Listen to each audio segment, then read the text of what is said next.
ask you all to congregate around the mic, because I will, between a cold which has rendered me deaf, I will need to. So if I don't want you to hold it, but if you can, yeah, perfect. Yeah. Okay. I think. So we can. I mean, the questions that you've asked, all of those are related to what we will be discussing today. So in essence, and of course, I mean, you would know I would like the session to be more interactive. It's not me lecturing at you. So please, if you have questions, if something's confusing, or if you have an experience to share, you should interrupt and share that, right? So don't feel like you're just, at the receiving end and sort of I'm here sharing my so-called wisdom, whatever that means. But so it has to be something that's interactive.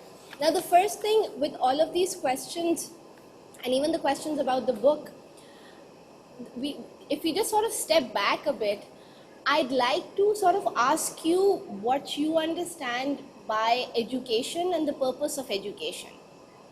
So what do you think is the point of education? Right, so we have our... Yes. Hello. So we just started. Could you introduce yourself? What are you studying? And for us. If you could introduce, so I'm Tania Saeed. I'm assistant professor of sociology at LUMS. If you could also introduce yourself. Yeah. Hello. Right. So this is the speaker. You have to speak into it. Just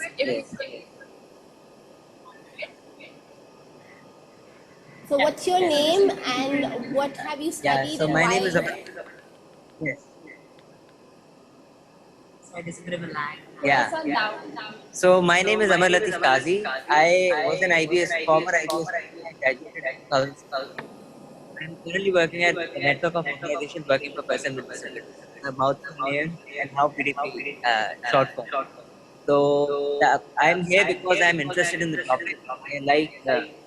I like the research about religion and identity, specific context of Pakistan. My final year thesis was also around related topics. I explored these themes, and I was looking forward to being here and seeing what you have researched and what you have. Okay, great. I hope that. आपका नाम अमर है?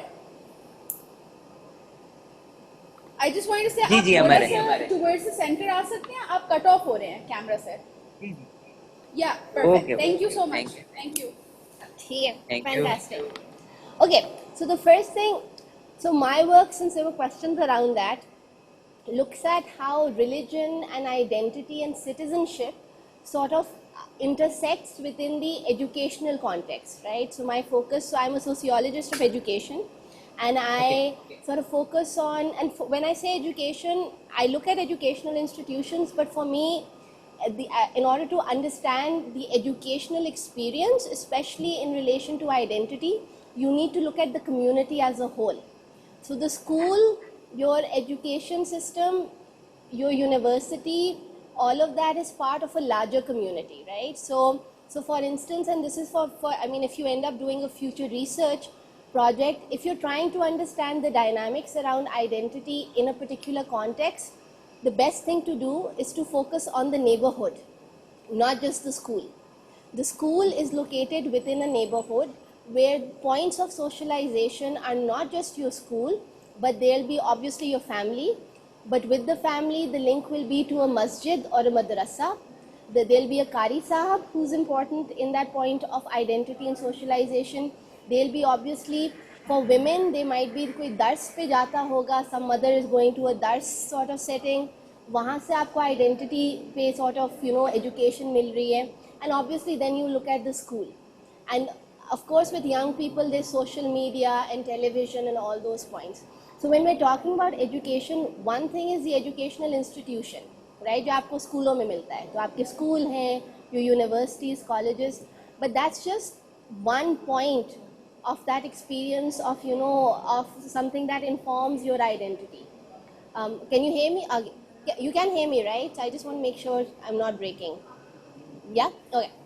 So usme, in my own work, what I've done, so going back to the first question about, some of my work has been in the context of the UK, looking at how within universities you have in a way how identities around gender, religion, and religion is being Muslim, being a woman, and being someone who's a practicing Muslim, who practices different sort of degrees of religiosity, right? So you have Muslim women, and I'm sure you know this better, but women who wear the niqab, women who wear the hijab, women who wahan pe are British Pakistanis and who often wear the shalwar kameez because that they're very strong about the Pakistani culture.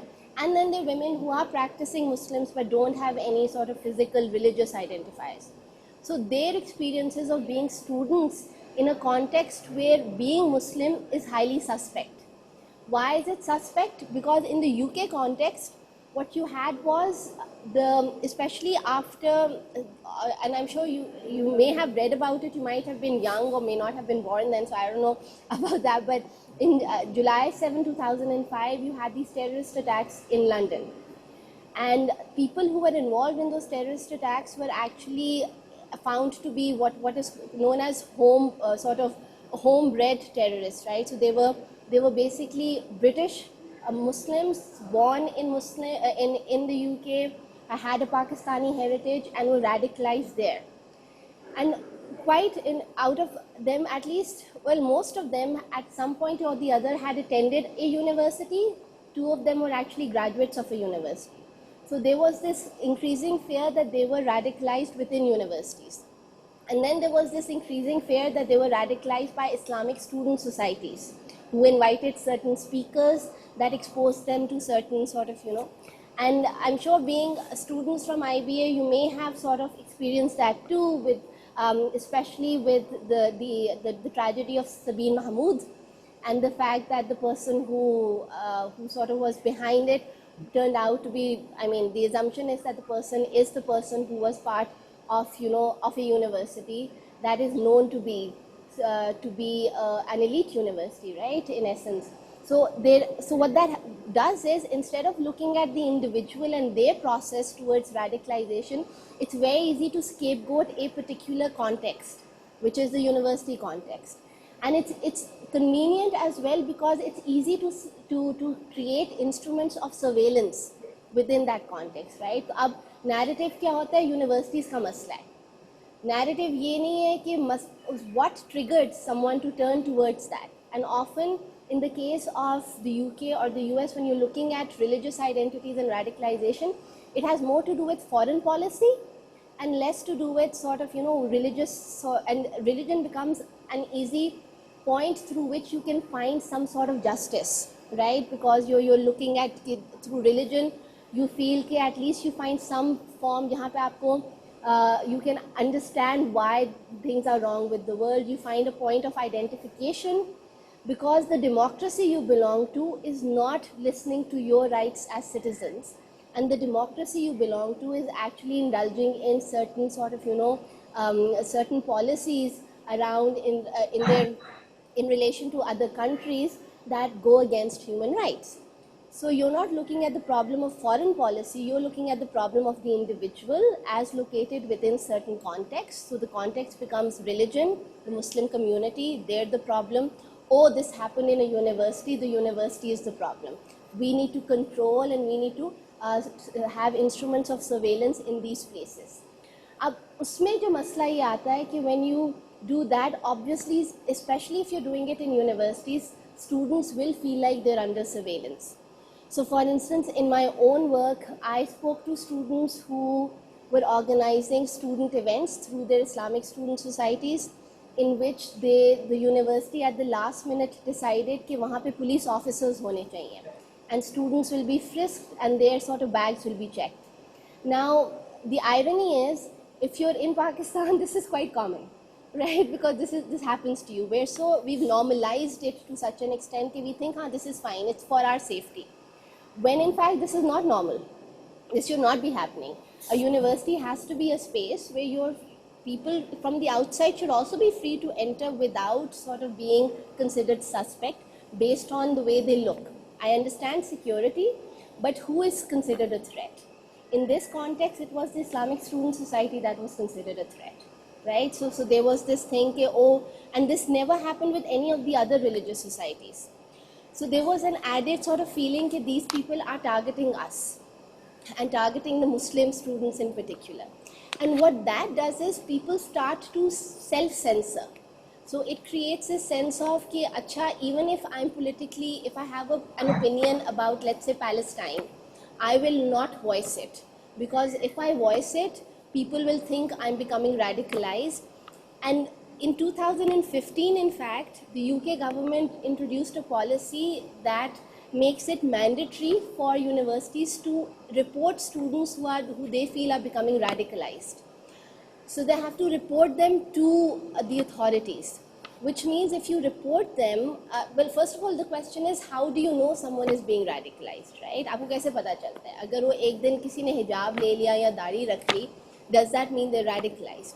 So there were incidents where you had students who were at times reading a library में बैठे हुए, a book on, let's say, theories around terrorism, which was part of their master's thesis, and that person was reported to the authorities for reading a course book because he looked Muslim, in essence. I mean, had he been a white person, a non-Muslim person, that may not have happened.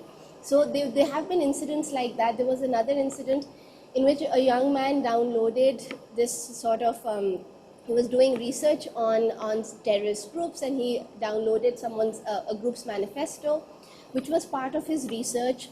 It was part of his PhD research. His supervisor knew about it, and he was actually arrested for downloading it and held for 10 days in jail, even though his supervisor intervened saying that he's not being radicalized, this is part of his research. So these are the incidents that you often see which end up alienating people, which also then brings us to, the point around identities, right? What informs our identity? How is that identity also located within a wider social context? And that social context is not just your identity often is in response to how other people also at times react to you, on how other people have located you. So there is this constant negotiation.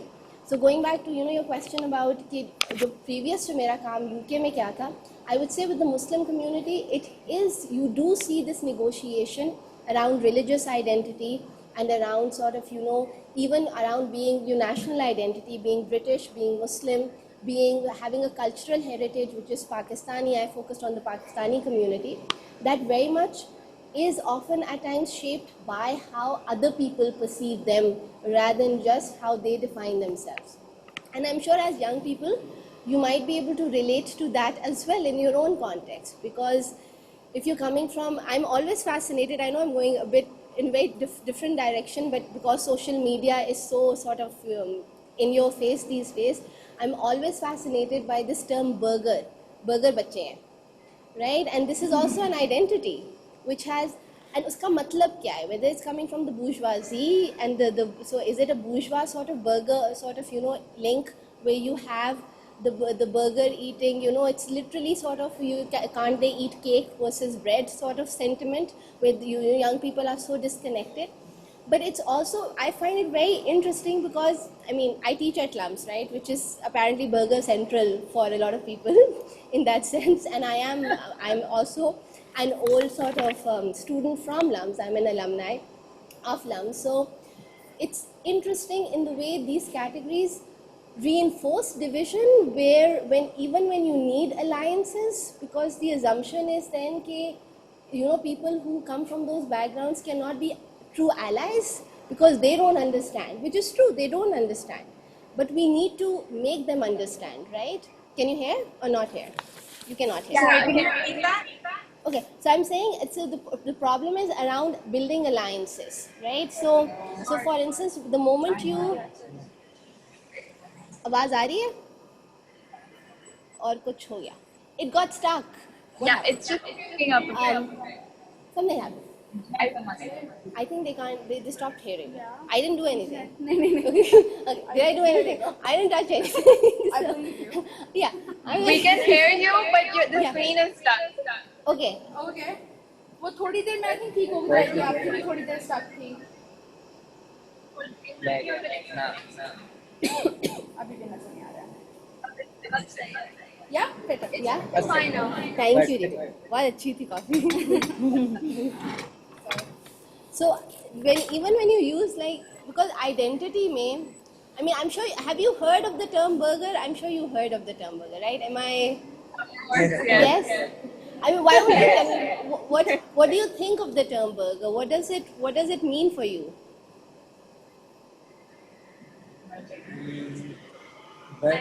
Yeah, I mean, so more, what's the word? It's more like everyday, like caricature inside this. It's got to do with the lifestyle we have, all sort of, how we move around and we talk, the way we dress. But I guess if we were to trace the etymology of this, we know that it comes from the word Qazi and probably from the merchant culture that predates us, and it actually means someone who has like an uppity lifestyle and doesn't associate with the masses. like posh social elite. Posh? Posh social elite.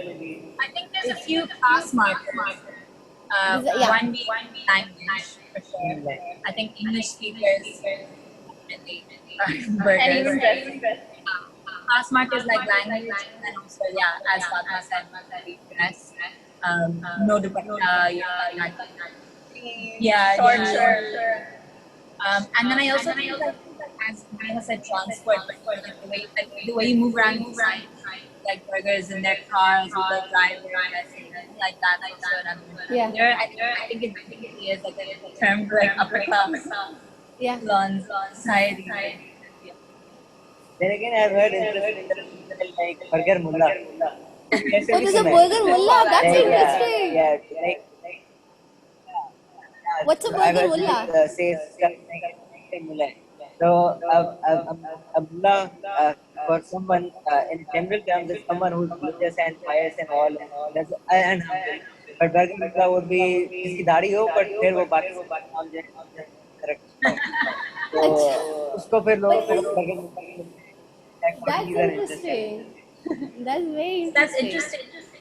Sound like religious and being a burger Yeah, are absolutely. mutually But then again- exclusive. It's all I know. I Because feel you like add an element of religiosity. maybe burger is the term where you say कि पेट में दाढ़ी, maybe Yeah. that's like the burger version of it. Burger the पेट में दाढ़ी. That means that on the outlook you look like a very super liberal, but inside you're like not conservative. All your decisions, your life actually like but you're a mullah. But it's in because the burger mullah would also imply the assumption. I mean, it's clearly alluding to a male, right? So it's about a man. But what about women in all of this? Because how does because a lot of, and I mean, I'd like you to tell me about this. A lot of, I think women, especially in the public space, whichever class you belong to, you have certain experiences, irrespective of whether you're burger, thank you, or irrespective of, whether, so as women being labeled burger, what does that mean for you? I don't mean to exclude the only male here, but just to get I got think of a trope, but I can think of like situations. So for example, like people talk about dars wali aunties. So like it's supposed to be this thing, like जैसे Boston Tea Party होती होगी उस जमाने में तो पाकिस्तान के dars wali aunties का activity. Yeah, politics के लिहाज से सोचें तो कराची में ये है कि it's mostly associated with the spring 2013 के बाद हुआ कि these are burger aunties या burger बच्चे इस तरह से. But what does it mean? Yeah, I was always wondering, again going back to social identities, these things, whether you're talking about traditional identities or whether you're talking about, something which you have young people sort of experience, because this is something very much your generation, right? The burger bacha in that sense, coming up, and how, usme, when you're looking at your own sort of politics and your own level of political activism, does it influence how you get involved in whether it's student movements or youth movements, or is it something that has no influence on you? So whether someone says, oh, ye to burger hai, isko kya pata? Why would they join, a movement that is led by, let's say, the non-burger bachas? I'm not sure what to call them. The authentic sort of the bun kebabs, I'm not sure, but the non-burgers. So when the movement is led by students who are, right? So students who, who are not from elite institutions, but then you do have students from elite institutions who genuinely are concerned about social issues and want to be genuine allies. How do these terms sort of influence or impact you or maybe your friends in joining these movements, or does it even have an impact? I don't have a personal story, but it reminded me of. Have you seen the video of that girl in Lahore doing naras? Yeah. And her, yeah. So there's been a big debate going on Twitter and online. Basically, they started like calling her. They're saying, look at the way you're dressing. People from public universities, women from public universities don't behave like that. This is clearly somebody from like an elite background, kind of. But actually, like when people look further into it, she was not from an elite background. She was from public university, chanting naras, like doing a lot of progressive. So it's interesting that like the way you behave and the way you participate in a movement, and then like say something about who you are and what your socialized identity is. Like there's certain markers, I guess, such as one of the big wearing a leather jacket, and that was supposedly a marker of class and a marker of identity. Yeah, so I don't have a personal example, but it just reminded me Okay. of that thing. I think the criticism is high when you're the class criticism comes in a lot more in play. Politics are centered around because just elite and then come up and say, oh, the elite is elite. But even without the class politics, oftentimes protest about the environment or about women rights, people do come to say these are workers, or they go use these terms to discredit it Yeah. and to bring it down to say you don't know the reality and things like that. So of course these things happen, but I think that was still very good enough. But Yeah. leftist politics has Okay. yeah. I think at times, I mean, when you were talking about whether it influences art, I think it's something we all tend to be very conscious of when we're in any public or private or any activity.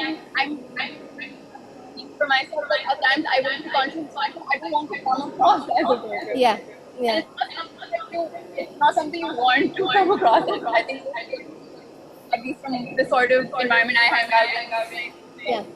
And I was just thinking about recently through social movements, like we have the All March, the Climate March in Karachi. But you do see a certain class of people more active here in the majority. So I would, for instance, not be surprised if people term these as burger march.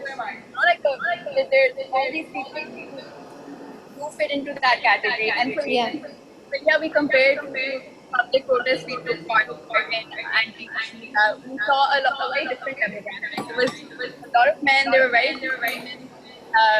the way they were dressed, talking about markers were like very quite striking. Yeah, it was very striking. Yeah. I think sorry, I think I was just gonna say what Amar was saying, that a lot of times when this happens and people start like putting you in boxes and saying that they discrediting it or taking it up as a serious challenge. What happens is that a lot of people I that you need to then spend a lot of time justifying themselves. You can hail from a significant background and still be concerned about it, and that it is a concern for you, and that you're willing to put in a certain amount of time into it, and that you have a strategy. इनने बहुत time of this criticism and outside that you're Yeah. with. Interestingly, after Fatima brought up the oral march, I was involved in planning it here.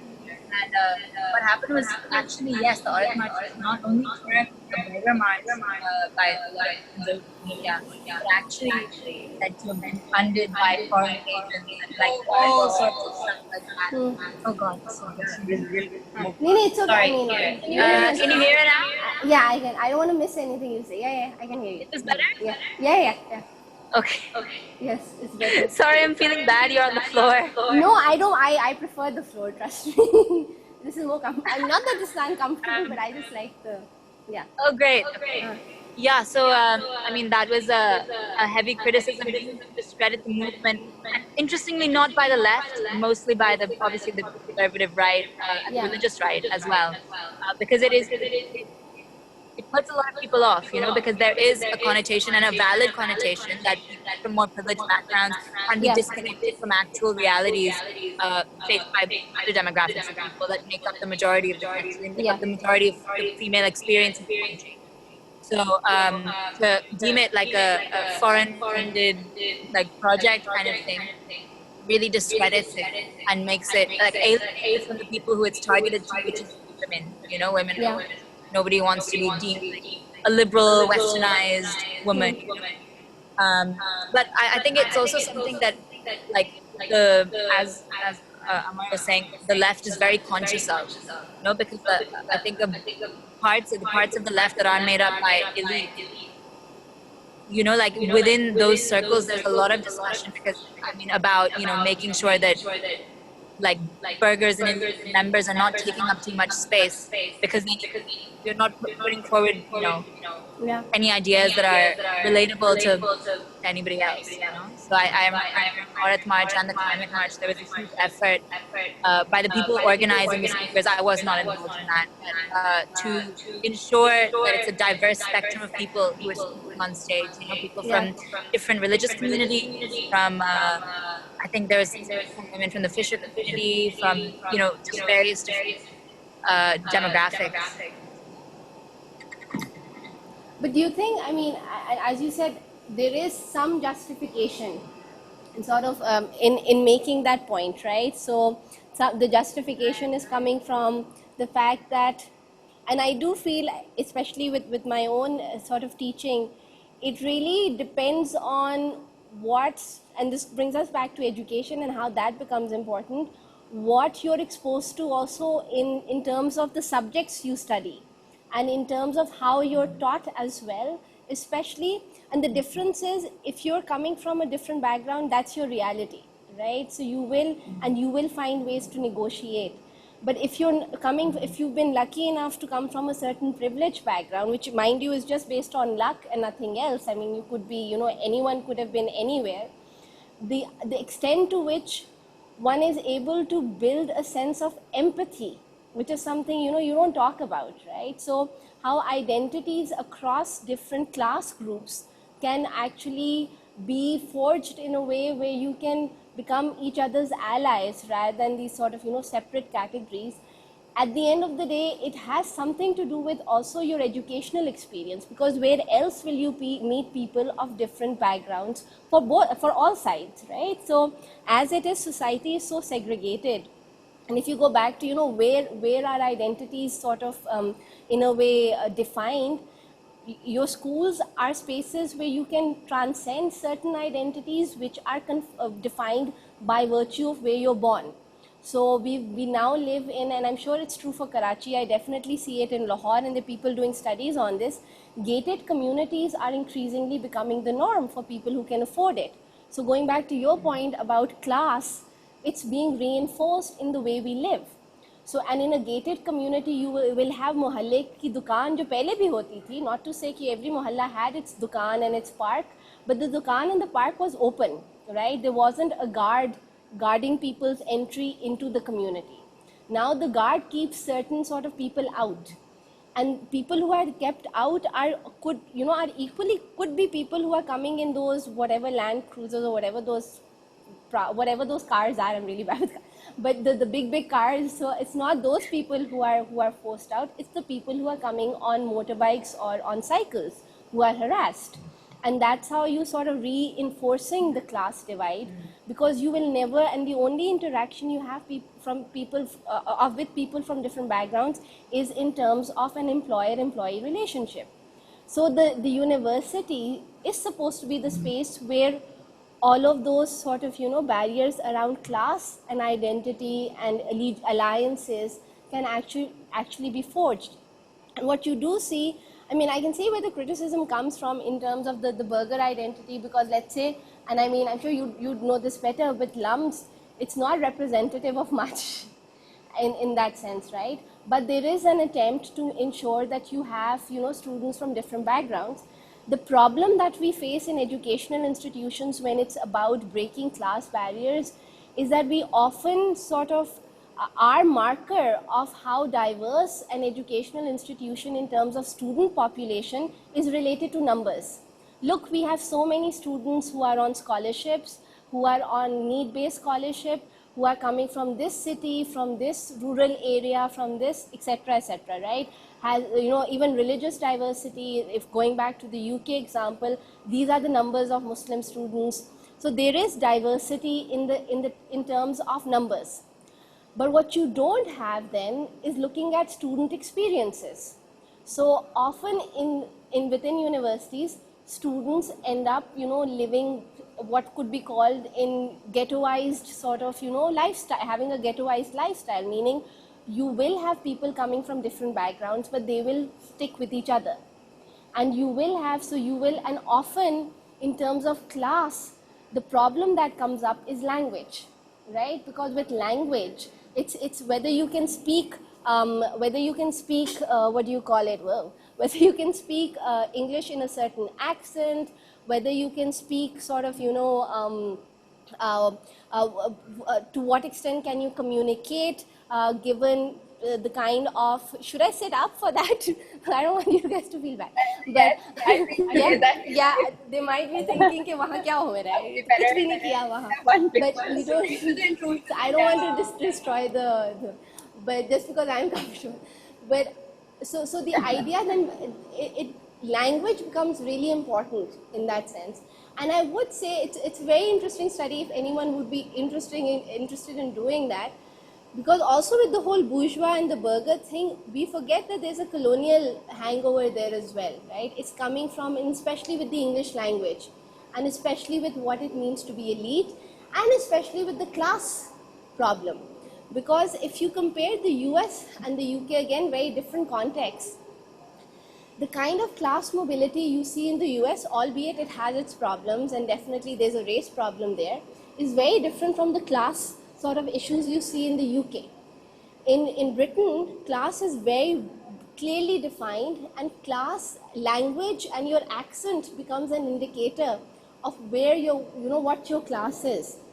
And having been colonized by the British, we have inherited a very strong class system as well. That sort of, intersects with obviously a feudal system that we already had. And then that also is located in a context where we haven't had real land reforms. So the kind of social mobility, for instance, you might see in a place like India is very different from the kind of social mobility you see in Pakistan. Granted, obviously under Modi, India has a lot of, issues around Islamophobia and caste violence and all of that. But before Modi, even if you look at Congress's rule, what you do see are people coming from different backgrounds across different parts of the cities who do, especially once they go into the urban center, are able to transcend certain class barriers. They may not always be able to transcend caste barriers, granted, but that social mobility allows for some sort of, some movement in the class hierarchy, which is why the kind of huge sort of movements you see in India, which is why the kind of institutions in the form of the Jawaharlal Nehru University, JNU, you don't have an equivalent of that in Pakistan for a reason, because the class system is so entrenched. So when we're thinking about the way we sort of, how our identities are informed and formed, they are historically located, especially for young people who are sort of, dealing with issues around class, and also dealing with issues around what their political identity is, especially in a context where class becomes such a huge barrier in forming alliances. But should not at the same time, I mean, it's something that still needs to be overcome. Whether someone is defined as burgher or not is irrelevant. The question is, are you committed to a cause that is for all of, all of human beings, like all of humanity in essence, not just for Pakistan or whatever, but it is actually genuinely a cause that's based on principles of justice. But what we do, and it's interesting that you mentioned that, especially with the Aurat March, it was the right wing that was sort of, throwing that ki ye to elitist hai, these bourgeois bache, what do they know? When you made, and again, the point is not to ignore one's privilege. The point is to recognize one's privilege and say, okay, we need a movement. If you're coming from a place of privilege, use that privilege as a means of mobilization, right? So it sort of becomes one of those things which is important to bring. Which sort of brings me to because you asked about the new book. The new book is actually is something that I co-authored with this professor at University College London, IOE, which Marie Lal, who actually looks at citizenship politics across South Asia. So she also works in Myanmar, India, and now in Pakistan. And we sort of went around different places, and we actually, I shouldn't be mentioning this because names of universities will not be mentioned, but I actually did speak to students at IB as well for this research. So we have over 1,900 young people who we spoke to across the country. And the idea was to understand young people's sort of relationship with the Pakistani state, their idea of citizenship, especially citizenship today in a post-Musharraf era where you have a very different Pakistani state and the way it exists, their sort of idea of what it means to be a citizen, a Pakistani citizen, but also then their ideas, their experiences around these newfangled, I mean, this is new for us, but with social media and the kind of surveillance that's going on there, with educational institutions and how they've been instrumental in defining their identity and their relationship with the state. So the idea was to sort of capture different narratives, and it wasn't just looking at universities, but also schools. And in schools, speaking to students जो metric में हैं या students colleges में हैं, so going across different parts of Pakistan and capturing those narratives. And what we did find, and mind you, we were speaking to people who claimed not to be politically active, right? And for whom political, and this is sadly, I would argue from our research and also from other research that other people have done, political activism and student activism is something that young people actually don't believe in a lot, because their association of student activism is to do with their parents' generation of MQM and the violence that emerged, of the Jamiat in Punjab University and the violence that emerged. So, so that is, and they've basically grown up in a context where political activism is bad. Students जो अभी भी जो अगर आप social media पे देखो with the whole जो आपने बताया जो अभी फेस्टिवल में हुआ था, people's response were कि इन बच्चों को बोले पढ़ें. Why aren't they studying? Why are they out, being political? That's not their job. Their job is to study. And what, I mean, in essence, studying is an act of political activism as well. It is political because studying means learning, right? Studying is not ratta. Studying is not exams. Studying is not, I need to get this GPA or I need to get these grades. Studying is political in nature because it's about recognizing and understanding what's going on in society, not what's going on in your textbook, right? The text, what you read, and for those who are, if you're interested, there's an entire school within educational philosophy called critical pedagogy, and I'm sure you'll know about this, that looks at, the idea of that looks at the importance of education being a political act. And you have people like, if you haven't read this book, and maybe some of you have, there's this book by Paulo Freire called Pedagogy of the Oppressed. You must, that is a core book for anyone to understand the point of education. And the point, in essence, is to challenge the status quo, not become part of the status quo. Now, the irony is, and especially if we historically look at our education system in Pakistan, going back to the point of how is our identity in terms of religion, for instance, defined, or citizenship defined, from the very, and you will be familiar with it, from the very start, we've had a very unhealthy relationship with religion. And I would say, especially, I mean, the fact that we're the Islamic Republic of Pakistan, and the fact that that was decided much later after Pakistan, we were the Republic of Pakistan that eventually became the Islamic Republic of Pakistan, right? And it's that sort of it did become a problem, because eventually the way religion was used within the education system to promote the identity of being a Pakistani, of being a Pakistani who can only be defined in certain terms.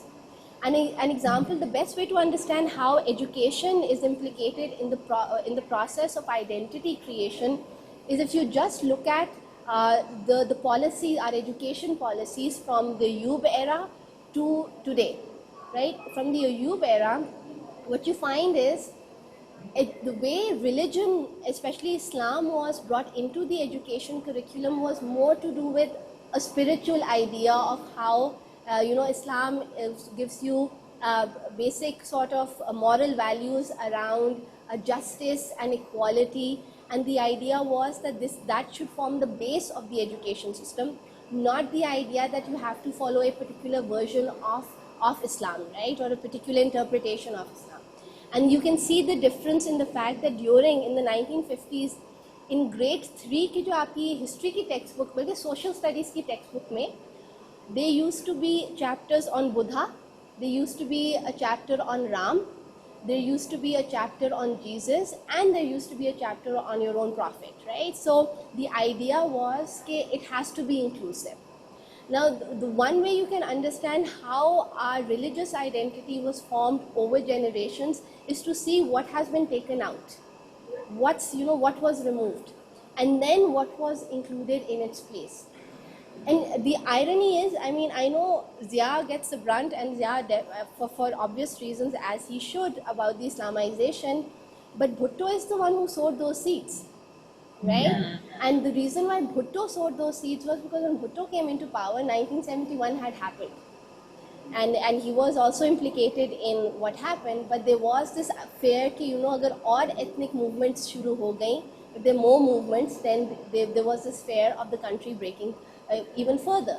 So the idea was, what do? We use Islam as a glue, right? Which was shuru se, and instead of addressing the justified grievances of different communities in the country, you sort of completely decided to paint over that with this idea of religion. And Bhutto was the one who introduced Islamiyat as a core in schools. Bhutto was the one who started with Pakistan studies. Bhutto was the one who declared Friday as a holiday, right? Bhutto was the one who declared Ahmadis as non-Muslims, right? So, and yeah, so it's completely, so and again, it's just, yeah. So, do you have a point? But also, and so during my study, I also remember I was also talking about the relation.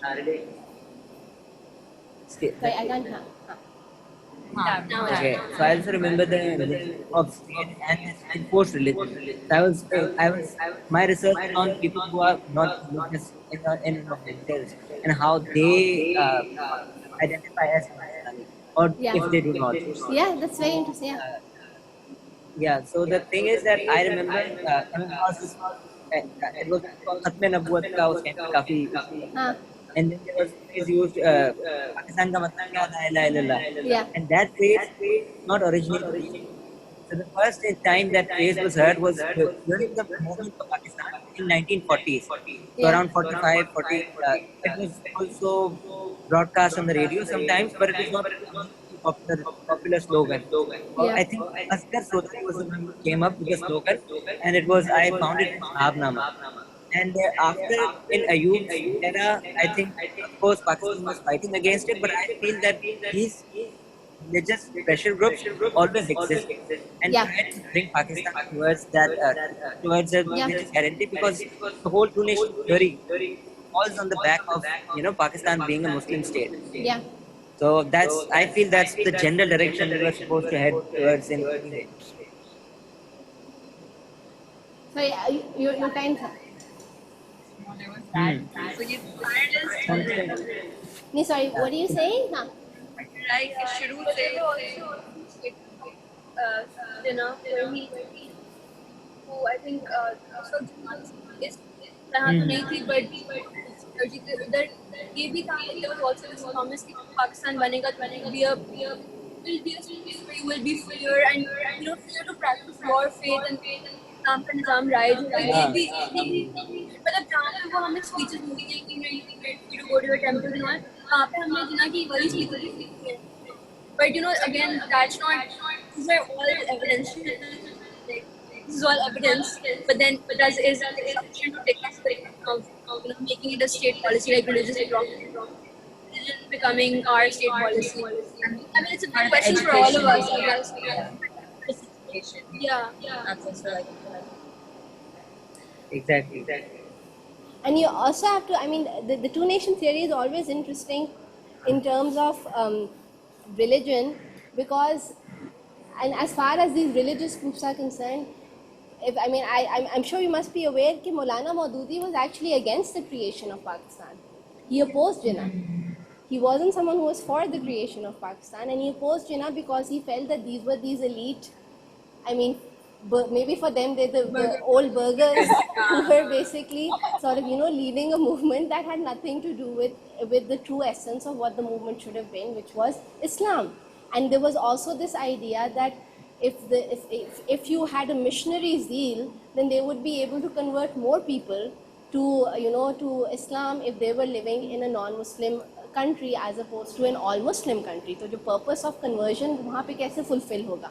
So if anything, Jinnah was not representative, and obviously if you know about Jinnah is not representative of a religious ideal, right?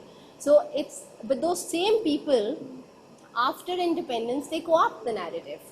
And now you sort of have, so you're going, the idea of going back to, but the two-nation theory is also located in a particular context. And it emerged at a particular time. And so much sort of had, there was so much that had changed since then. Of course, with what Modi is doing today in India, there is justification, right? People are saying, see, if we had lived there. But there are also people who argue, well, if we had lived there, Modi may never have come into power. So there are also those sort of parts of, because in numbers, it would have been different. So there's so many different arguments as to what would have been the right move, which is something one always says with hindsight. I mean, that's the thing with history, right? It's always with hindsight, you're always thinking, maybe ye hota, lekin maybe wo hota, maybe ye sahi hai ki galat hai. But the question then remains, which is why I love that we're doing this, ki what do you do with the legacy that you have? And what you're doing, instead of sort of bridging those divisions and recognizing ki, whether someone belongs to a different background, your alliances need to be on principles of justice, we keep dividing. And the education system, mind you, is perpetuating that division, right? It's reinforcing that division. So with the education system, you're very much seeing even the interesting part is going back to sort of, after the Ayub, जो ज़िया ने किया with Islamization, right? Under Zia, it basically took institutionalized हो गई है. But it's very, the fact that Zia ने वो किया, but that was still 1980s. We are in 2019 and we're still dealing with the same issues, because also the 10 years of so-called, जिसको तारिक रहमान कहते हैं, the democratic interlude, जहाँ पे कोई, the 10 years between the PPP and the PMLN and breaking, the बार-बार जो आ रहे थे until Musharraf came, what you do see is none of them really dealt with the problem of education and the Islamization that had taken place, right? Pakistan studies abhi bhi core hai. But, and again, one could argue ki what's wrong with Pakistan studies in other parts of the world, they do teach about citizenship, there are actually subjects on citizenship. The problem arises when Pakistan studies is less about civic values and more about Islamic ideology. And that's because with ideology, the moment you say Islamic ideology, if you want any principles of critical thinking or reflection in your curriculum, you can't have them. Because you can't question Islam in Pakistan, right? You can't say कि नहीं, but उसका तो कुछ और मतलब था. Because the moment you do that, वो कहेंगे blasphemous, right? So you can't, changing the curriculum to a point where we can sort of, have identities that are more based on, again, principles around justice and civic values is something through, let's say, an education system, और आजकल बहुत hype है कि critical thinking होनी चाहिए. If your curriculum is embedded in a religious ideology, where in a context where you're not allowed to question certain, ideas around religion, you will never really have critical thinking in that system. Introducing a course which looks at logic is not going to change the curriculum.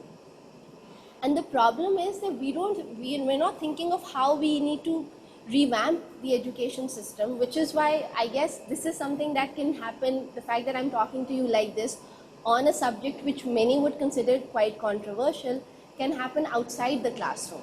If this was, let's say, and let's not talk about IBA or LUMS, if this was Punjab University or any department in Karachi University, this conversation might be considered कि ये क्या कह रही है? Like, why, how are you listening to that? And what you've seen, which is why it's fantastic, what you see with the progressive students movement and the movements that you see in different parts of the country with students, they have these reading groups that are outside the curriculum, right? And that's where, going back to education and learning, that's where identities are also being sort of informed and formed. And that's where, because there you're exposed to, if in your class you're exposed to Iqbal, the Pakistani poet who only talks about Islam, in the reading group you're exposed to Iqbal, the Sufi poet, who, and the political activist who was for insaniyat and humanity, and who was not just for a particular. And those are two very different versions of the same poet. But your education system, in the way it's institutionalized, is giving you one version because it suits the national narrative, whereas the spaces that students, the same students who they've tried to indoctrinate, having the agency, have created spaces outside where they're sort of, challenging that narrative. And this is why it's also going back to, and the question about this book, it also talks about the security states then. Because for the security state, these narratives that exist outside are not counter narratives that, because there is, I'm not sure how much you follow Pakistani politics, especially in relation to this. I mean, I don't think you can stay away from it because it's everywhere.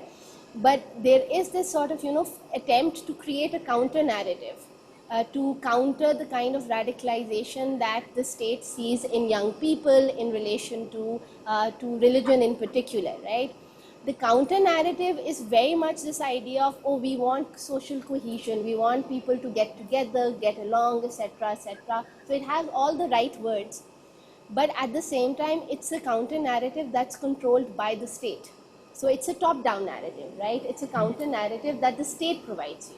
So if you're wondering why you have, let's say certain security agencies going to universities and sort of either controlling what is taught there or controlling who speaks there, it's because that counter narrative is not something they want to entertain, which also means then critical thinking is not something they're condoning, because critical thinking would mean you question those narratives, right? Critical thinking means you question authority in any form, whether you're questioning your parents at home or you're questioning your teacher in the class or you're questioning the state as a citizen.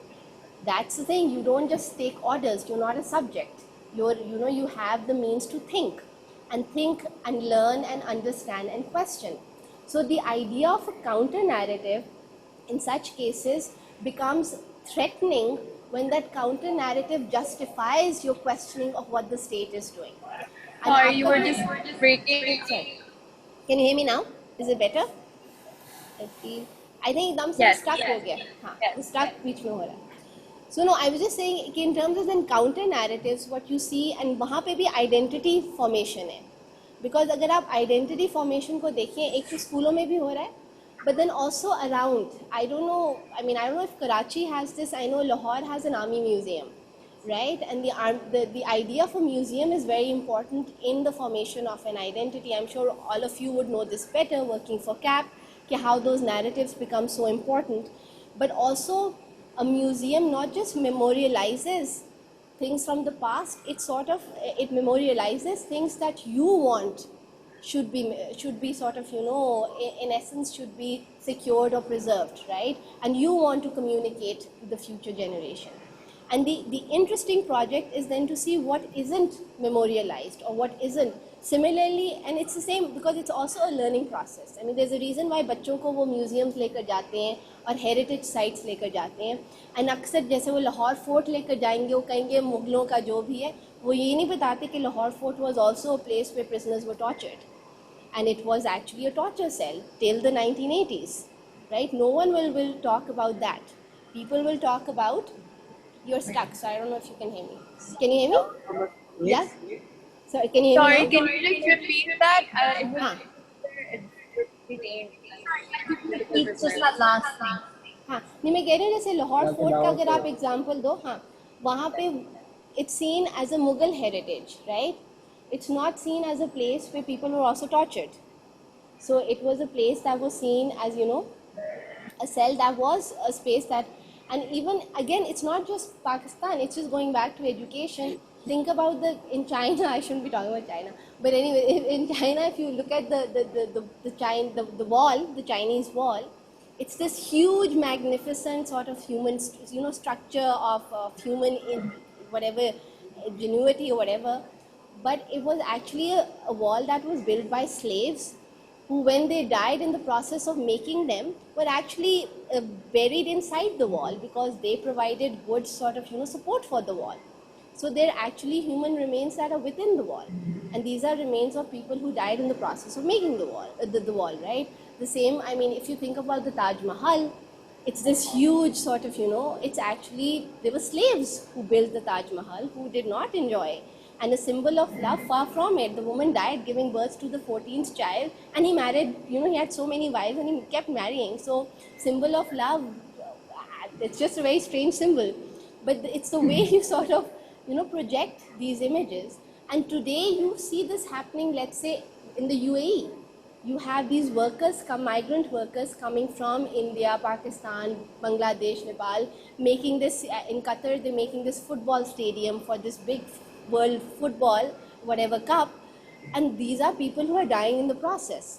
And what is being reported is, look, this creation of man, right? In the desert, he made and it's basically the ruler who's getting credit or the architect, but the people, the workers, the migrant workers have died making that in the process, and they're completely removed from that narrative. So when you're thinking about counter narratives and how it informs our identity is, look, we are proud of, our Mughal heritage, or for the Chinese, we are proud of our sort of, engineering, whatever skills with the wall, or for the Qataris, we are proud of how we've changed the desert, we've sort of tamed the natural landscape through our innovation or whatever. But the real narratives are the people who are making that. So the real narrative are basically the workers who might actually be part of our, who might have been our ancestors. Because if our ancestors were not the Mughal kings, chances are our ancestors were the ones who were working in building those that big whatever, right? So how that then sort of undercuts and divides people, where you don't get this sense of our shared humanity with people who've actually been exploited. Rather, it's this idea of we are the, the conquerors. And this again goes back to your education. Because, and I would like, because I mean, since textbook board is very different from, let's say, Punjab textbook board. So what you had, and I'm sure most of you might know this, in 2010, after, after what you call it, there was this plan to devolve responsibility to the provinces. So what you had was education being, the responsibility of provincial governments. So your textbooks will be produced by, the Sindh textbook board, Punjab textbook board, etc. So I can, give you the example of Punjab textbook board. Your history, जो Pak studies है, उसमें जो Pakistan की history begins with Muhammad bin Qasim. And you see in the Punjab textbook board, Muhammad bin Qasim wearing the वो जो अरबी कफिया जो भी उसकी तस्वीर है, right? That is where our sort of, that's where it begins.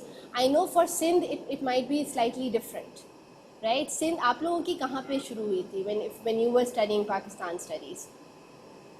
Where did yours begin? हमारी भी start हमारी भी मुझे जितनी याद है कि around इसी के start होती है. So इसी के we साथ cover होती the है. and we cover the Mughal Empire in itself, but we I mean, at least in school, I remember that we class 7 वगैरह में जाके Pak studies हुई. Delhi में पढ़ा था, तो मुझे याद है कि they taught us Indian history and the crusaders and all of that, and then Mughal history for like class 7 and 8, and then in grade 9 you're sort of Pakistan history. But I guess I remember it from the movement and all of that, like British and Robert Clive and all of that. Like I remember talking about Muhammad bin Qasim and thinking about this narrative in Pakistan. So, idea that I was introduced to this before in college, and no introduction to it, as I the whole thing down. But I don't remember reading about it. What about the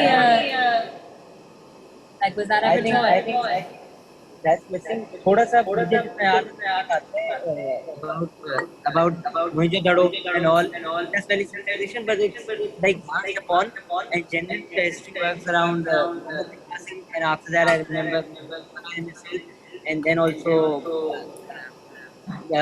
colonization and the era of the Mughal Empire from Muhammad bin Qasim to the Mughal Empire was also never mentioned, and pre-Muhammad bin Qasim is also missing. Even Sindhi history, I think, there's some more dynasty, dynasty, and all these dynasties are missing. We don't learn about them in school. Yeah. Or any. But where did you find out about Sindhi history? Myself or through my parents and other books. Yeah, yeah. Because I mean that's a very good point, because if you look at our heroes in our history textbooks, they're often heroes that again cater to a national narrative, right? So they are the heroes. So your Muhammad bin Qasim would be a hero who, through the force of, was the conqueror. And the assumption is he brought Islam to, so in Punjab sort of curriculum tends to be a little more conservative than wonder why, than other provinces, right? So the textbooks tend to be actually the most conservative compared to all the other provinces. And I would say I would argue as far as the narrative concerned, even more so than KP, though KP is catching up. And the main reason is because the Punjab textbook and curriculum board had a lot of money invested in sort of developing them, right? So it's just that it has more sort of, it's more institutionalized than any of the other textbook boards, and KP is becoming more institutionalized as well. But what you do see, this narrative of, bin Qasim coming with the sword and sort of bringing Islam, right? Before bin Qasim, Islam was already in the subcontinent because of the sailors who were coming through trade. It wasn't the war did not bring, it wasn't conquest that brought religion, Islam, to the subcontinent. They were actually already, around seaports in the Indian subcontinent. You already had Muslims living because they had come there for the purpose of trade, and some of them had settled there. But the narrative of the conqueror becomes important in sort of, highlighting how we are, the conquerors who sort of conquered this land. But as far as and this is true for, I would say, even Punjab, as far as Punjabi history is concerned, or as far as Sindhi history is concerned, or even if you look at different communities in KP or Balochistan, or even Gilgit-Baltistan, you won't see those heroes. So the heroes are not defined around your provincial identity or around other identities, your ethnic identity, right? Your heroes will be very much defined around religious identities. And that's very much, even someone, again going back to Iqbal, the national poet, is defined around a religious identity, where there is so much more to Iqbal than just sort of religion. But the idea is precisely that you don't want narratives that might be considered divisive, because the assumption is people have to have one identity and one national identity. And this is reinforced. I mean, I find it quite amusing and at the same time disturbing when you go to a cinema. I don't know if this is true for Karachi DHA as well. in Lahore DHA, you have the national anthem before the film begins, which makes no sense. It makes absolutely no sense. I agree. And you have to stand up before in a cinema where you're going with popcorn and Pepsi and you're standing up being like, okay, national anthem, alert, right? And this is this is not normal. Like this is, but we think it's normal, right? This because the idea is you've normalized your identity to such an extent, this identity of what it means to be Pakistani before any other identity, out of fear that if you accommodate other identities, it will threaten that, right? So do you want to add something? Yeah, I just wanted to share an anecdote. So this one time we went to Newplex and the national anthem was on. So I went to my friend and I didn't want to stand up, and then we saw these people sitting behind us, and it was so funny because they were Chinese and they were standing there. So then, Well, I mean, maybe that was the point, making the Chinese stand up for the Pakistani national anthem. But there is, and again, I will say this, if you go, I mean, for those of you who've been to the US, because they're often, and I don't mean to compare on anything, but it's often seen as, oh, but ye kya baat kar rahi hai? Even the US is highly, embedded in this sense of patriotism, which is, again, not a good thing, because what you're doing is, you're allowing the national identity to sort of take over any other form of affiliations or associations you can possibly have, right? And that's where you start dehumanizing other identities. That's the idea of America first. But why? Why do you need to have America first? That's the idea of Britain saying, oh, we need the old Britain. So Brexit is happening. We need to leave the European Union. The idea of these immigrants have sort of corrupted our identity. And over here, this idea of, if you even claim to have an ethnic affiliation or an identity, you're corrupting the actual, real, authentic identity of being Pakistani, which again is absurd, because we all have multiple identities and we all manage to negotiate them at different points. It doesn't make one less than the other. But the sense of insecurity around what, your identity ought to be is something that ends up reinforcing a very artificial category of, who you are. And that artificial category is then reinforced and normalized to the point that we internalize it. Hence, going around cities and you see Kashmir banega Pakistan. You're not seeing Kashmir hoga azad, you're seeing Kashmir banega Pakistan, which is a problematic statement, because that's again another form of control, right? So it's not, and you're again devaluing other identities because you're saying this identity is what is the most important. And it's everywhere you go.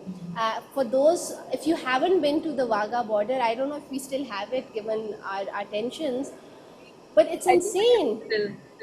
Yeah, but the kind of the spirit you have over there, I mean, I will say this, it's very infectious, but it's dangerously infectious.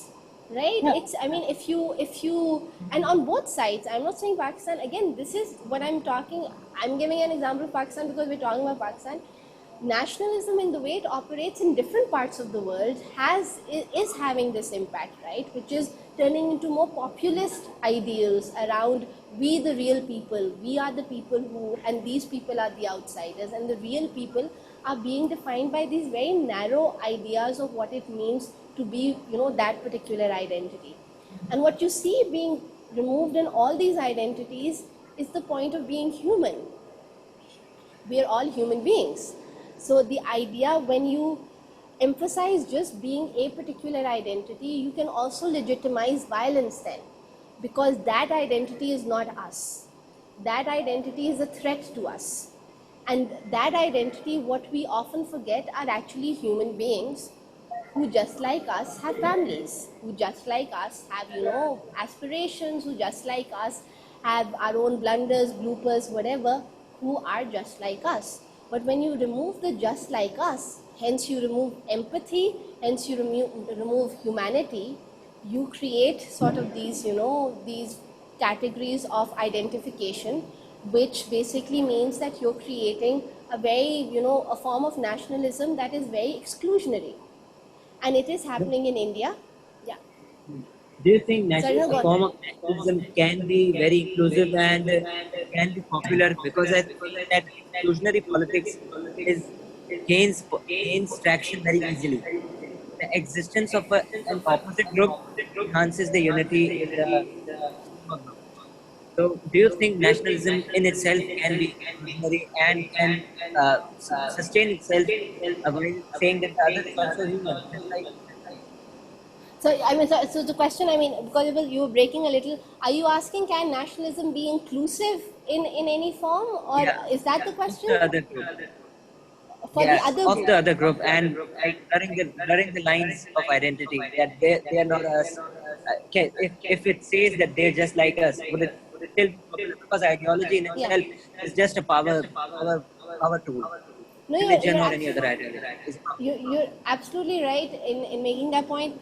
I would argue, so see, I mean, in understanding nationalism, now there are different theorists who have different sort of definitions of what nationalism is.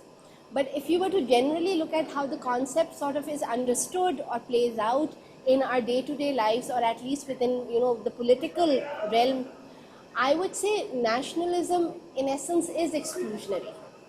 And I think there's a huge difference between nationalism and even patriotism, or those are differences, because nationalism in essence is defined by this idea of a national identity, right? And a national identity will always have some boundary to it. There is a nation state associated with that fervor around nationalism. The extent to which you can make it inclusive is something that definitely could have a possibility, but there will always be someone outside. There will always be the non-citizen. And that doesn't mean that that exclusion needs to be violent in essence, right? That doesn't mean that that needs to be exclusive to the point that you do not accept on equal footing who that non-citizen is. But then citizenship by virtue is exclusive. Because citizenship का मतलब ये है कि citizens have rights, non-citizens don't have those rights. And this is not just Pakistan, this is true for any part of the world. So for instance, when you have, sadly, when you have drone attacks, it's always collateral damage because they're non-citizens. The moment it's a citizen of a country that's doing the attacking, all of a sudden ho jata, oh, but that was, our citizen. Not recognizing that there were people who were killed who were actually human beings, and they might be not your citizens, but they were nonetheless human beings and citizens of a different country. But also, I will say this, citizenship, and this goes back to, and of course nationalism and citizenship don't go hand in hand, that's something different. Citizenship is about rights that you get, that the state gives you, right, that you sort of sign up to, or that depending on where you are, that you're born into. But nationalism is a very different sort of ideology around belonging, around sort of feelings of belonging as well, around sort of the sentiment of who belongs to us, not just an idea of rights that are associated with that belonging. So for instance, going back to my earlier study of British Muslims, So UK, they're British. Can you hear me? Yeah. No, go on. Sorry, we just couldn't hear you. Okay. So if you look at what goes on with, in terms of Islamophobia in the UK, they are citizens, right? They're Brits. They're second, third, the fact that you're calling them second, third generation is problematic, but they're British. That's who they are.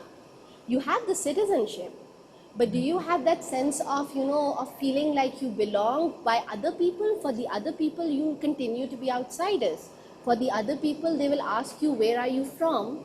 And if the person says, I'm from Birmingham or Manchester, the next question will be, but where are you really from? And this is a person who has never been anywhere else. That's their home. And that's where you see, and wahan pe there is a form of British nationalism, which is they won't call it nationalism, but it is there, right? They have different terms for it. It's muscular liberalism, whatever you want to call it. That's what you see now. There was multiculturalism. But there is some form of, idea of nationalism which entails who belongs. And that sense of belonging is often different from the rights you are given as a citizen. But even if you're talking about citizenship, that's also exclusive. Because कोई non-citizen का मतलब है आपको वो rights नहीं मिल रहे. जबकि ideal तो ये होना चाहिए कि सबको वो rights मिलने चाहिए. If you're, you know, and if the problem, and I know it sounds very idealistic, but let's say even if you have that nation-state boundary, anyone who enters your nation-state should be given certain rights the moment they enter. But that's not how it works, because it's about control, managing populations, etc. And we actually have been quite bad. So my more recent study is looking at refugee education in Pakistan. So looking at Afghan refugees and the kind of education their children are getting. And what you see is 4 generations of refugees. So this is 40 years of these people living in Pakistan. They're not citizens, they haven't been offered citizenship. And these are children who've been born in Pakistan, right? So the idea is, had this been anywhere else in the world, people would be up in arms saying, but these kids have been born in the country, why are they not being given citizenship? You don't have that. And for whatever reason, and I mean, of course, the question could be, you know, do refugees want to be to be citizens or not? Some don't, some do. And this is, you know, this is a question because there is that association with the homeland. But the fact that you're not even providing that right goes to show how citizenship can be exclusionary, not just nationalism. Nationalism to apni jagah aati hai, but even the idea of, you know, certain rights by virtue of having an ID card or by virtue of having a passport. And you'll see people saying, oh, what's the point of this passport? Again, going back from the privileged position, Pakistani passport doesn't get you anywhere, right? That's what you see people saying. But think of not having a passport. There are stateless people in the world, there are refugees in the world, there are obviously internally displaced people in the world. If you don't have a passport, what does that mean? And what does that say about identity in a world where your passport guarantees you mobility? Otherwise, you have no rights, right? So then, and that becomes a really problematic idea कि at the end of the day, अगर आपके पास वो document नहीं है, you don't exist. You can be physically sitting here, but if you don't have that ID card, if you don't have that passport, people will say, but you don't exist. Which basically goes to show how identity is also bureaucratized, right? It's bureaucracy. Your existence depends on a bureaucracy. And that's why there's an entire sort of, I mean, if you're interested, there's an entire literature on bureaucratization of identity, which you find through passports and through ID cards, because you don't have rights otherwise.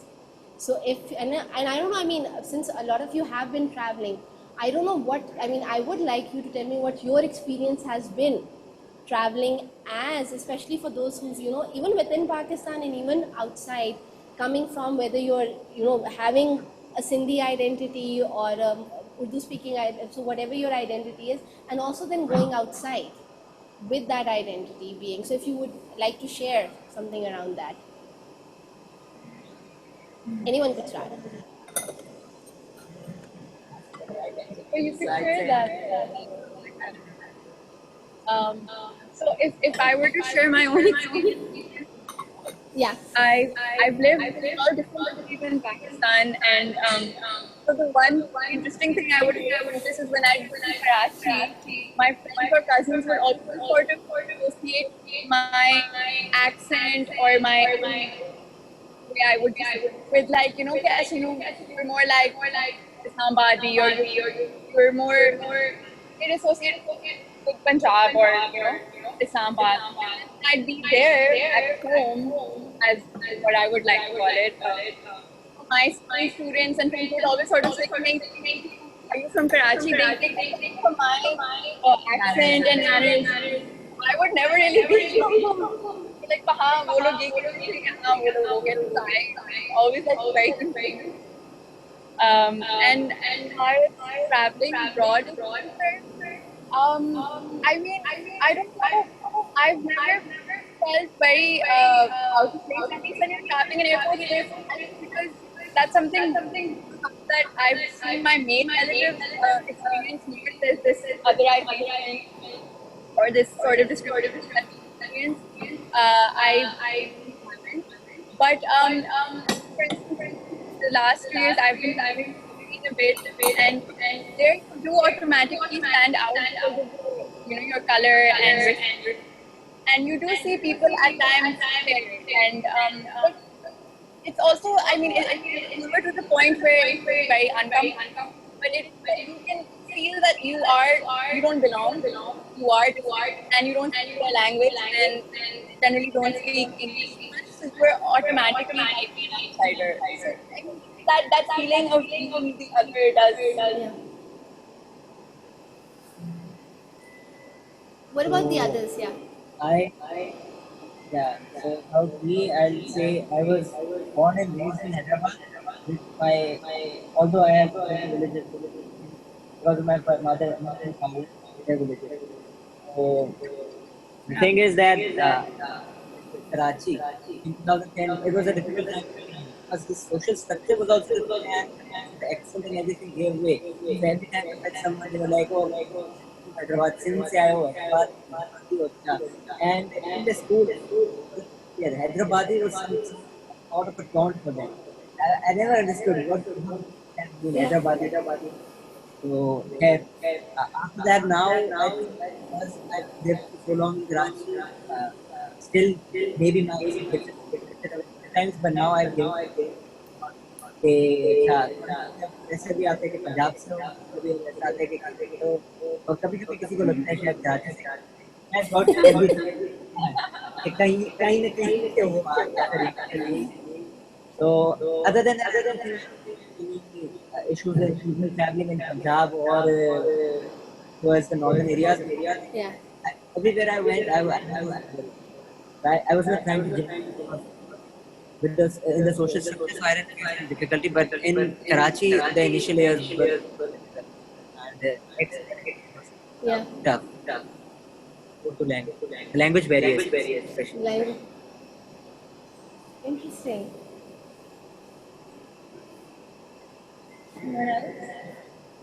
So yeah, I've lived all my life, and my parents have also lived in Karachi. Even though I guess we are like community is probably not probably.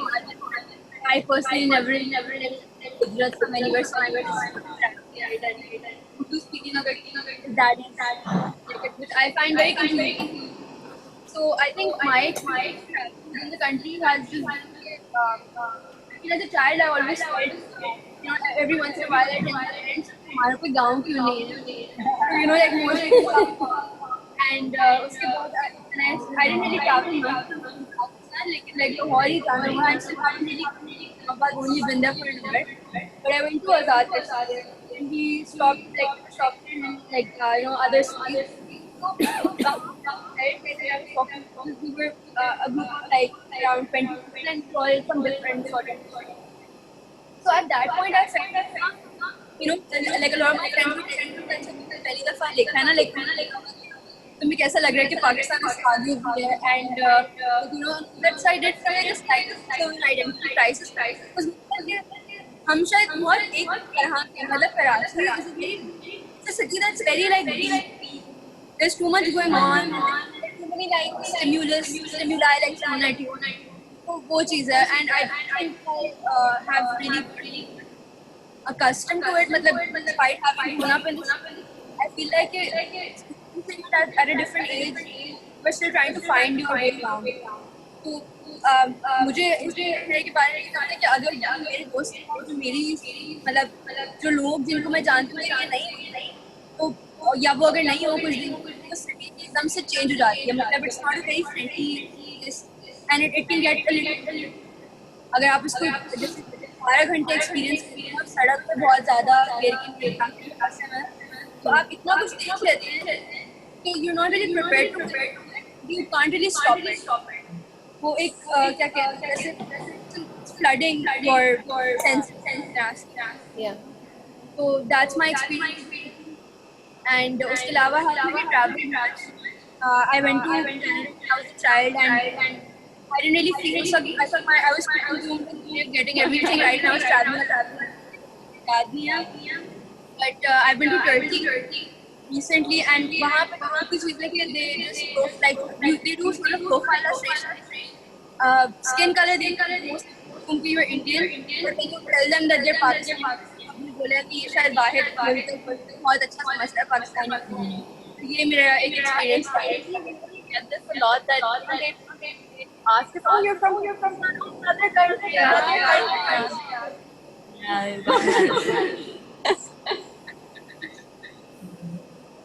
Yeah, so I guess my experience would be a bit different, I'd say, because I moved to Karachi, to Pakistan for the first time a year and a bit ago, last September.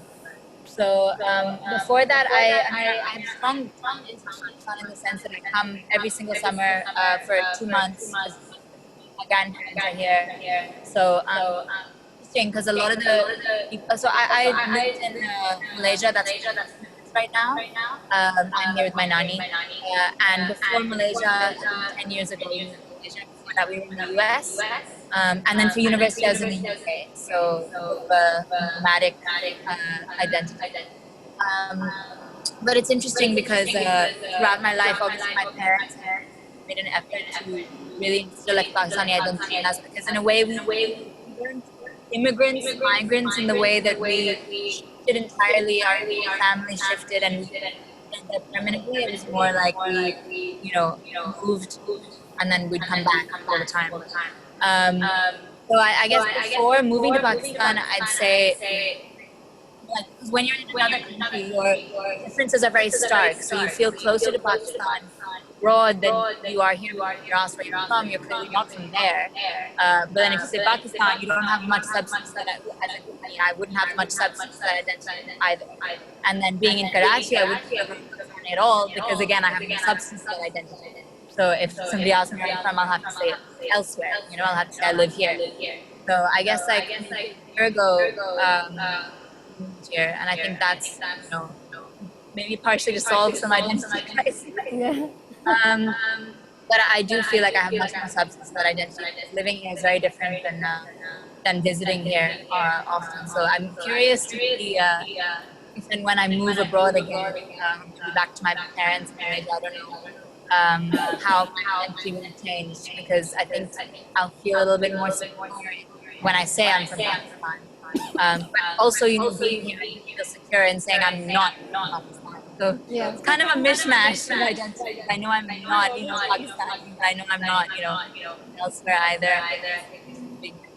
A big mixture. I do think when you travel around Karachi, around Pakistan, I've been doing that a lot. In the past year, then I would say Karachi. Like in those instances, I feel most from Karachi is when I'm outside of Karachi but within Pakistan. Yeah. So, I mean, That's interesting. But do you ever, how have people responded to you? Like coming from, as you said, is there this idea that but you're not Pakistani, right? Because you were raised somewhere else. Do people respond like that, or is it something that's not? Yeah, I mean, I'm always told that I'm not from where I say I am. So if I say in Pakistan that I'm from Pakistan, people will say, no, you're not. Where are you from? You're from somewhere else. If abroad I say I'm from abroad, I mean, if I say, like I grew up here, I'm from here, like, no, you're not. You're from somewhere else. Tell me where you're from. Yeah. So I feel like there has always been like a relation of whichever identity I choose to pull out of the hat. That's why I always say I'm from all of them. Yeah. That's why, I mean, it's a bit obnoxious, so that's why I say short story or long story. So if somebody asks long story, then I'll say I'm from here and here and here. Because it actually is a negotiation. Like it seems to somebody from a country because that identity, I grew up in an environment that shapes your identity. So, Yeah. if you're not in that environment, then who are you to say that you are part of that identity? Yeah. But in reality, it is a negotiation of all of that because I can't really say I'm entirely from there's a lot of not unkind or malicious questioning, but a lot of questioning, which is understandable. A lot of questioning from my end as well. Because it's interesting. It's interesting you say that. So when I was doing my work with my participants in the UK, and especially a lot of them who are British with the Pakistani heritage, actually a few of them brought this up, that when you, even in instances where their families, brought them to Pakistan, lets you go visit your roots, so to speak. Over here, people would call them Valeti, because especially in Punjab, Veleti meaning foreigners, right? Veletia. So you're not us. And over there, they would be called, oh, but you're not, and I hate to use the word, but there's a P word with the P that's used for people who are from South Asia. So they would use that racial slur, but you're not British, you're that. And they would say, when we would come to Pakistan, they would say, but you're not Pakistani, you're Veleti, you're a foreigner. So it's this constant sort of negotiation. It's interesting as well because British Pakistanis are their own demographic as well. I think that was another thing, is that within the various foreign countries that I've lived in, even like the social groups that have formed around people with similar experiences would be foreign to me as well. You know what I mean? Because I lived in the UK for 3 years just for university, and I wasn't like Pakistani in the sense that the group came from Pakistan, went to school in Pakistan, and then came to the UK. I wasn't British Pakistani either, somebody who grew up in the West abroad and had that social identity either. So because that actually is its own Pakka thing, like studies on that. They have their roots, they migrate. A lot of British Pakistanis, entire families are there. There are pockets within various cities in England of British Pakistanis, so they have their own community within the wider white English community. And then in America, people who migrated fully and were fully disconnected from their Pakistan, which is I think why a large number of British Pakistanis identify themselves more as Muslims than Pakistanis. That will be their identity, like Asian Brits or Muslim Brits. They will hold on to their religious identity in a way that they will not necessarily to their either of their national identities. Brown Brits, like that, their identity is their religious identity. Whereas because my parents would bring me back to Pakistan all the time, my grandparents are here, a lot of my parents' family, friends, best friends are all here. I would still hold on to those roots in the way that British Pakistan. So it's fantastic. Just going to let you know it's 12:37. Okay, 12:37. 27. Okay, just to wrap up. Okay, since we are wrapping up, because I've been talking a lot, and I would like to, before we end, I want you to tell me what you understand by identity for you. Like as an individual, and you define what that identity is, not national, religious, whatever, or it could be, but what is identity for you then? Anyone? What is our identity, or what is identity? For you, what you make of it for yourself as an individual. If I was to ask you, who are you? What would you say? Again, the question: what is our identity, or what do we think identity is? For you as an individual, no theorist, no nothing, just you, your opinion, yourself. Who are you? For me, because I've told my friends this before as well. We've had this conversation, I think, in India. That I associate with the word Pakistani, but it means something completely different to me. So for me, being a Pakistani is that era of being the Pakistan ka pop culture, like the nostalgic sort of music, like the few songs and maybe like telefilms that I associate with it. Like whatever feelings that I have, like positive feelings that I have, are associated with that, and that's what Pakistan is. It's a cultural culture. And that a culture it's now associated with which doesn't exist anymore because it's sort of in the past. That's So Nazia Hassan, that's your sort of Pakistani. Okay. I can see the look as well. Understood. Yeah. Nazia Hassan look. Yes. Okay, great. Yeah. So I'm not going to talk about Pakistani identity or any other identity. But I would say for me, I studied identity throughout university in an attempt to understand it. And I'd say it's a lot more fluid, a lot less categorizable than we would have you believe. I'd say it changes over time very much, and you lose certain aspects of it, certain aspects of it. It's always it's very dynamic. Yeah. Great. I think it's influenced by so many things. It's so complex. Like constantly changing has to do with the people you associate with time to time. the places that you live, all stimulus you've been exposed to. So growing up in our house, I was very, I think, patriotic kid, not to the point where it was aggressive, but it was very like, I remember going to parades and listening to all these songs, and they make me very happy and excited. And I would, even now, if I listen to them, I'd feel or to feel. And at the same time, there are multiple identities that I hold on to. I strongly associate with my Shia identity, but at the same time, I'm clicking I'm clicking with like this patriotic nationalist identity. So I mean, it all exists like this thought that's born and mixing and mismatching. My identity, I would say, is just lived experience of everything that I have been through. So it's not a different identity, but of course, I am what I am because of everything I've been through. What I am today.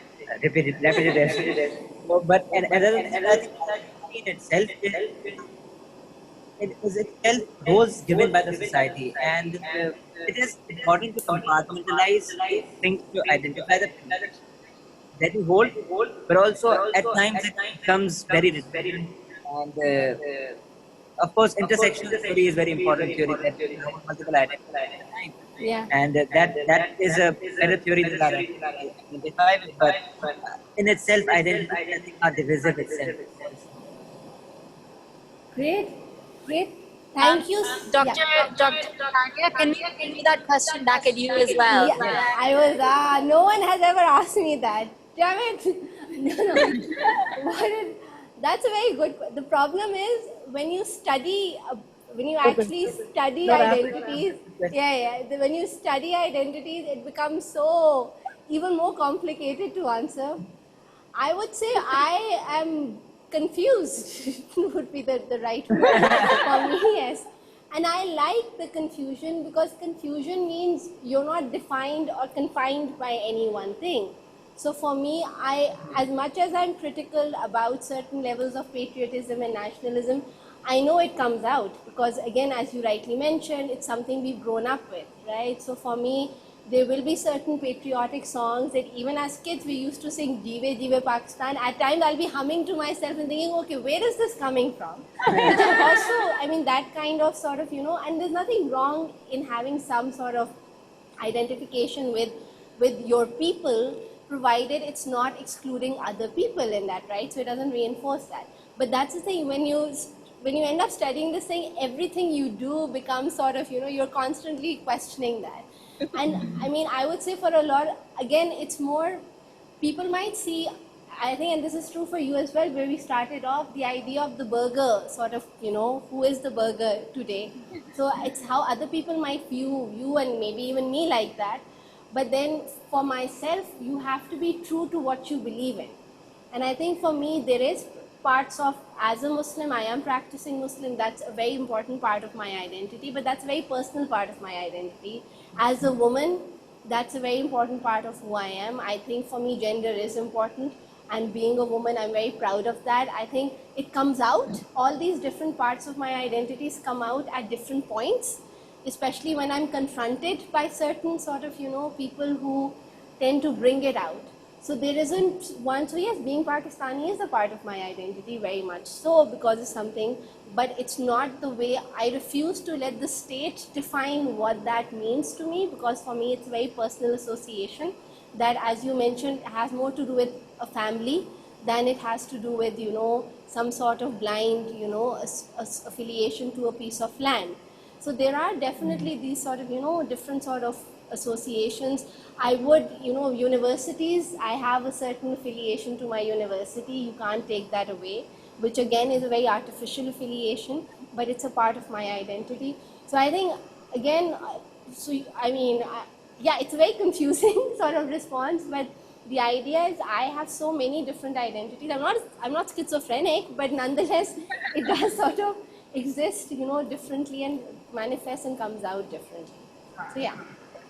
But thank you so much. I mean, I didn't even realize 2 hours had passed. Wow. Yeah. But this is so much. This was a lot of fun. Thank you so much. अच्छा, before you guys leave, एक photograph हो रही है यहाँ पे. right? Okay. Yeah. So you guys just sit the way you are, or आप यहाँ पे खड़े अच्छा, I'm like without disturbing any wires. हो। Yeah, you don't want to do that. I don't want to block anyone. नहीं either. आप ये left इधर आ जाओ. Yes, perfect. They can't see me, but I am here. Yeah. Push back. Guys ready? यार आप फिर से कट रहे हो. Presenter में आ जाओ. Yeah, perfect. चलें, big smiles everybody. All right, cool. Thank you. Thank you so